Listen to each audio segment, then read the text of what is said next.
Hey, what's up, guys? Welcome to the channel. UFC 288 Aljamain Sterling versus Henry Cejudo is almost here. It goes down May 6th in New Jersey. And honestly, this pay-per-view is a little bit lackluster. It's kind of taken some hits over the past week or so, but the UFC's attempted to rebuild it. And this video is going to be my top 3 reasons I love UFC 288. I'm going to start off with some honorable mentions, then I'm going to go from 3 to 1. 1 being the reason I most love UFC 288. And honestly, you know, this card, I'm not going to say it's terrible by any means. And I'm going to do a video grading UFC 288 on a scale from 1 to 10. So make sure you subscribe to the channel and turn on notifications so you don't miss that video. But also I did a video, the top 3 reasons I hate UFC 288. I'll link that down below. But this card, I mean, it pales in comparison to UFC 287 or UFC 285. But it's still a decent card, and there's plenty of reasons to be excited for UFC 288. Now, before I give you any of my reasons, do me a favor, comment down below what are some reasons that you are looking forward to UFC 288. Okay, starting off with my first honorable mention, and this is a fight that is on the prelims that I believe a lot of people are overlooking. But that is that Drew Dober versus Matt Frevola should be an amazing fight in terms of excitement. I mean, Drew Dober, his last 3 fights have been incredible. You know, 3-fight winning streak, all by KO or TKO. He KO'd Bobby Green in his last fight. Amazing back and forth fight. The fight before that against Rafael Alves was an amazing fight. KO'd him, finished him with body shots.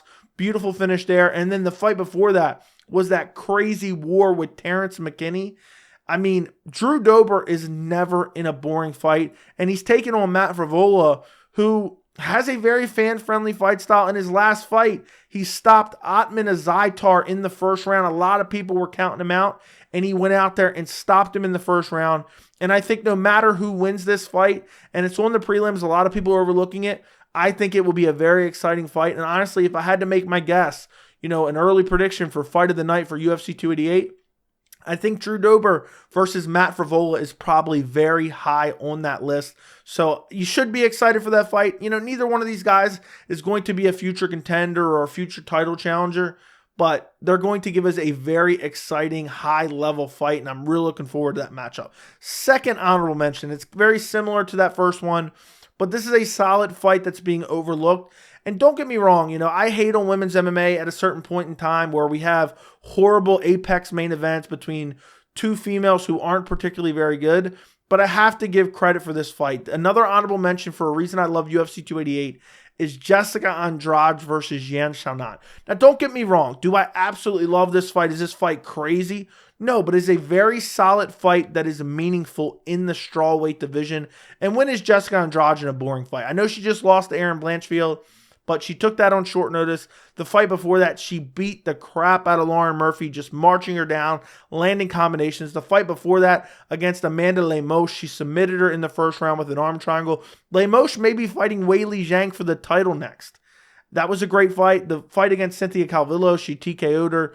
Her last loss before Erin Blanchfield was to Valentina Shevchenko, and the Blanchfield loss was on short notice. She got choked out in the second round, but it was on short notice, so a bit of an asterisk.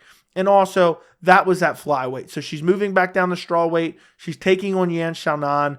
And I think this is a very compelling fight. You have Yan Xiaonan, who's coming off that win over Mackenzie Dern. She looked very good in that fight, stuffing takedowns, landing on the feet. And she's not particularly known for being in any boring fights. The Marina Rodriguez fight, you know, was a decent fight. She lost that via split decision. It was a very close fight. And I think this is a high-level women's MMA fight that should be relatively exciting. It's on the main card, but I feel like a lot of people are going to kind of skip over it. This is no Miesha Tate versus Lauren Murphy that they tried to sneak on the main card of UFC 276. This is a quality fight. I'm looking forward to it. Is it the best women's fight ever on paper? No, it's not, but it is a fight I'm looking forward to. Okay, moving on to my number 3 reason I love UFC 288.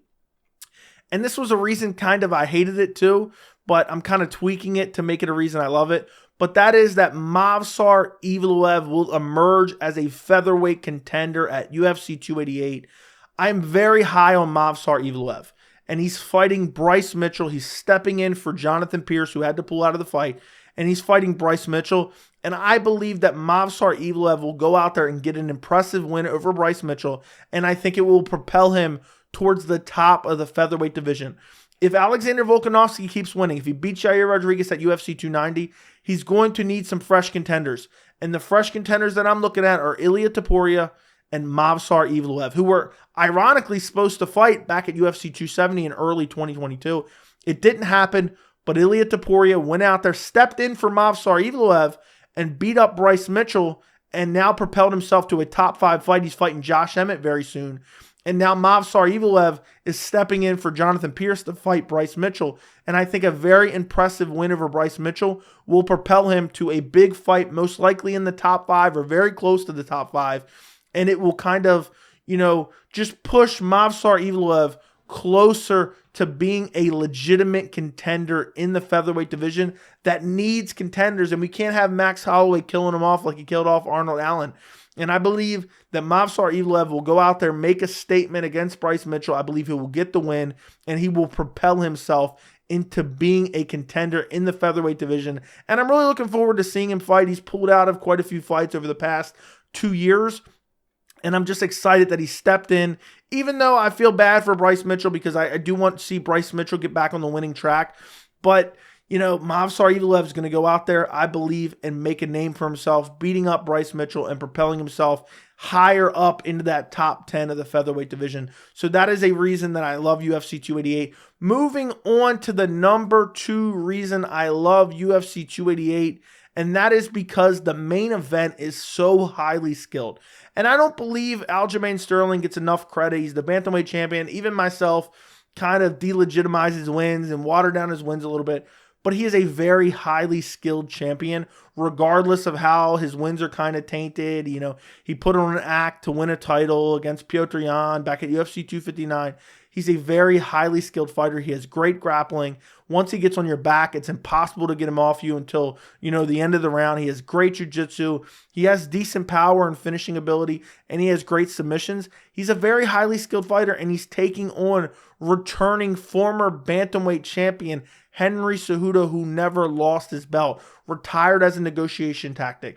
And Henry Cejudo, at the point that he retired, he hadn't lost since December of 2016. So he hadn't lost in 4 years up until the point he retired. He retired for roughly 3 years, and now he's returning. He was on a killer win streak. He beat Dominic Cruz in his last fight, beat Marlon Moraes in the fight before that to win the bantamweight title, beat TJ Dillashaw back in January of 2019. TJ Dillashaw moved down to try to become double champion and said he was going to end the flyweight division. Meanwhile, he was injecting EPO into his body. He lost. He got TKO'd. But the point of it is, Henry Cejudo is very highly skilled, great striking, great wrestling. He's an Olympic wrestler. And I just can't wait to see this very compelling stylistic matchup because Henry Cejudo's strength is his wrestling and his grappling. Aljamain Sterling's strength is his wrestling, his grappling, his jiu-jitsu. And I just want to see how these two guys match up. And I think skill for skill, this is a very compelling fight. I know a lot of people, they don't like Henry Cejudo because he's cringy. I'm not a big fan of Henry Cejudo either. Same thing with Aljamain Sterling. Don't like him because, he beat up Petr Yan, or he didn't beat up Petr Yan. He got beat up by Petr Yan and then got illegally kneed. He won a title that way. Then they had the rematch, and it was a controversial decision. And then he beat up TJ Dillashaw, who came in with an injured shoulder. And we're just constantly delegitimize Aljamain Sterling's resume. And I understand it to a point, but still, that does take away from the fact he's a very highly skilled fighter. This is a great bantamweight title fight, and we shouldn't let our dislike for certain fighters delegitimize an amazing main event, in my opinion. I know it's not the biggest draw, but I'm still really looking forward to this fight, and I'm very curious to see how it plays out. I think it's a very compelling matchup, and I think both guys, long win streaks. I think Aljamain Sterling's technically on an 8-fight win streak at this point. Beat Corey Sandhagen, beat Petr Yan twice, even though one of them shouldn't count.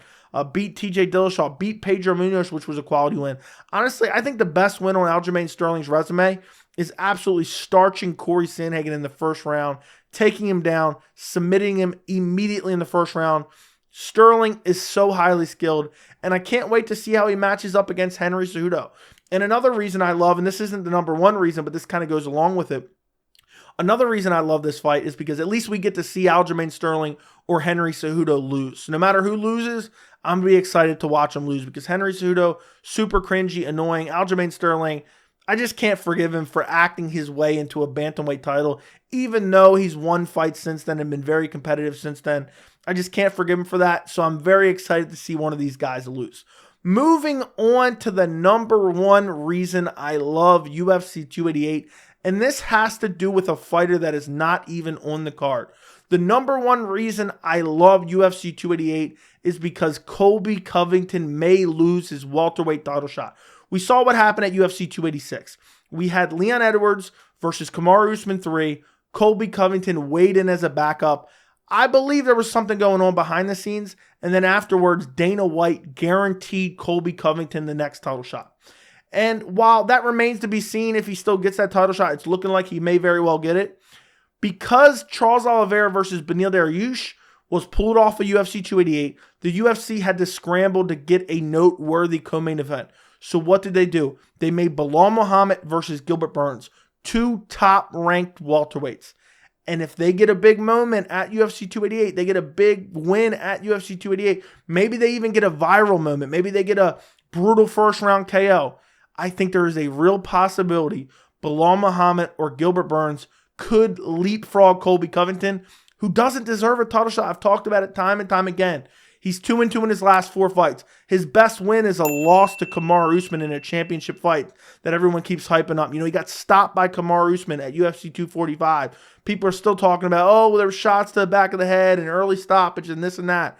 Colby Covington has only one win over a currently ranked opponent, and that opponent is retiring, which is Jorge Masvidal. So by the time Colby Covington actually gets a title shot against Leon Edwards, he doesn't have a win over a guy in the top 15 on his entire resume. I mean, Colby Covington couldn't deserve a title shot any less. And if you look at Belal Muhammad and Gilbert Burns, they already have a stronger case for a title. And if they get a big win at UFC 288, and then you have Leon Edwards, who's already kind of setting the seeds and saying, I don't want to fight Colby Covington. Colby Covington ducked me in the past, wouldn't sign a contract with me and said, who is this guy?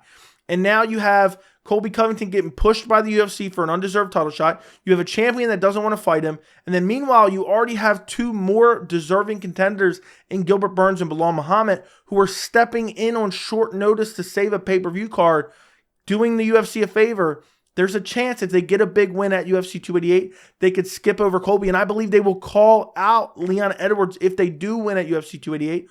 Or another scenario could be, the UFC could make Colby Covington fight the winner of Belal Muhammad or Gilbert Burns for the number one contender status. That's what could happen as well, and that's a better scenario because if Colby Covington beats a Belal Muhammad, who's on a 9-fight win streak coming off a win over Gilbert Burns, then I have no problem with him getting a title shot. If Colby Covington beats Gilbert Burns coming off a win over Belal Muhammad, who would be on a 3-fight win streak, then he probably deserves a title shot. If you look at the layout of the division, and then there's also the chance that Belal Muhammad or Gilbert Burns could beat Colby Covington if they do end up fighting, because Leon says he doesn't want to fight till October. So there's a chance the winner of this fight in early May could fight Colby Covington in July or August for the right to fight Leon Edwards in September, October. It makes perfect sense. And I'm really hoping at UFC 288, either Belal Muhammad or Gilbert Burns steals away Colby Covington's undeserved title shot. Because honestly, if Belal goes out there and let's say he finishes Gilbert Burns, he will have been on a 9-fight win streak. And his last 4 fights were wins over top 10 opponents. And if he stops Gilbert Burns, imagine how impressive that will be. And then for Gilbert Burns, if he beats Belal Muhammad, he beat a surging contender. He beat an elite top 5 guy who was on an 8-fight win streak. And now Gilbert Burns is on a 3-fight win streak, all against ranked guys. And that looks much better than Colby Covington. So bare minimum, I think the winner of this fight should fight Colby to attempt to steal away, his anointed, undeserved number one contender status. Or they may just skip over him altogether. If Leon Edwards says, look, I want to fight Belal Muhammad. I want to fight Gilbert Burns, who's coming off a big win at UFC 288. It may end up leaving Colby Covington on the sidelines, maybe having to get a win against a contender to earn himself a title shot. It's all super subjective, but I am really hoping that's what happens at UFC 288, and that is my number one reason I love UFC 288, because I am really hoping and praying that Belal Muhammad or Gilbert Burns puts on a statement performance and leaps over Colby Covington as the #1 contender in the division. And that's why I'm really looking forward to that co-main event. It's a little bit disappointing that it's on short notice, but nonetheless, it should still be a very good welterweight fight. But let me know what you guys think about all these reasons down in the comments. Am I crazy? Is there anything I missed? Don't forget to like the video. Don't forget to subscribe, and thank you so much for watching.